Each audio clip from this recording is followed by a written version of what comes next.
j'aime bien les fêtes. Tu viens, Winnie? Qu'arrivera-t-il si tu m'oublies? Quel gros bêta. Je ne t'oublierai jamais, Winnie, c'est promis, même quand j'aurai 100 ans. Bon bon réveil à tous. On est le dimanche 2 décembre et aujourd'hui on se retrouve pour parler d'un nouveau film. Voilà, il nous en reste encore 22 après.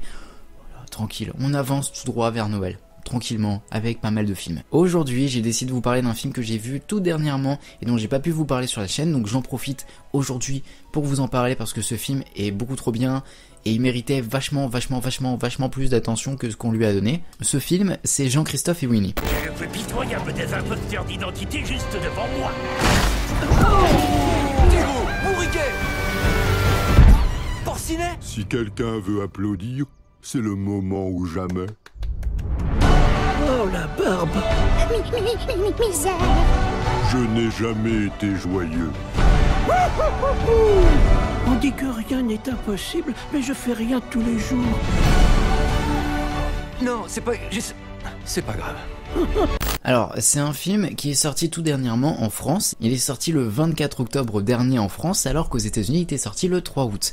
Et déjà, vous avez une petite explication de pourquoi vous en avez pas beaucoup entendu parler. Ouais, la promo a complètement été foirée, laissez tomber, voilà. Le film était mort avant de sortir.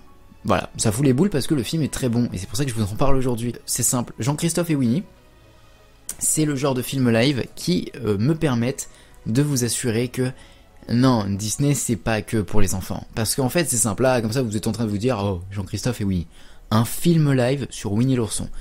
Fallait oser. Mais en plus de ça, c'est que ça doit faire terriblement gamin.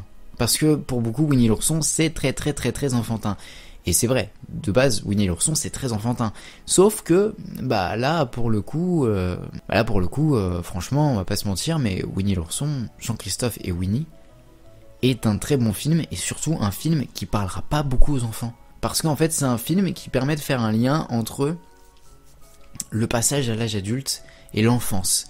C'est cette étape un petit peu compliquée, ce moment où on oublie un petit peu tout ce qui nous a forgé étant enfant, et en fait ça parle de toutes ces thématiques-là, et c'est ce qui rend le film super intéressant, et c'est ce qui me dit, regardez Jean-Christophe et Winnie, parce que si vous voulez un film qui pour moi résume assez bien les valeurs Disney, etc., je pense que Jean-Christophe et Winnie est un plutôt bon exemple. Parce que ça parle de ce lien entre l'âge adulte et l'âge enfant, et le fait que quand on devient adulte, parfois, on peut devenir un petit peu grisâtre, un petit peu chiant, un petit peu trop boulot, voilà, tout ça. Donc je vous spoil pas tout, je vous dis pas tout sur ce film, mais regardez ce film parce que ce film est terriblement bon, et vous devez le voir. Voilà. Jean-Christophe et Winnie, vous devez le voir. Et malheureusement, il a pas bénéficié d'autant d'attention que ce qu'on pourra avoir pour certains autres films. Voilà, malheureusement, c'est dommage, c'est très dommage.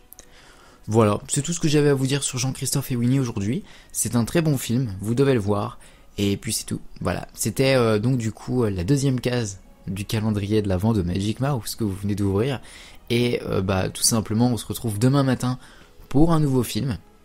Voilà, je vais tranquillement sélectionner mon petit film, et je vous en parle demain matin. Sur ce, peut-être allez vous recoucher, hein, parce qu'on est dimanche matin, il est tôt là, il est très tôt, mais sinon on se retrouve demain matin. C'était Magic Mouse pour servir, et surtout n'oubliez pas de rester des enfants.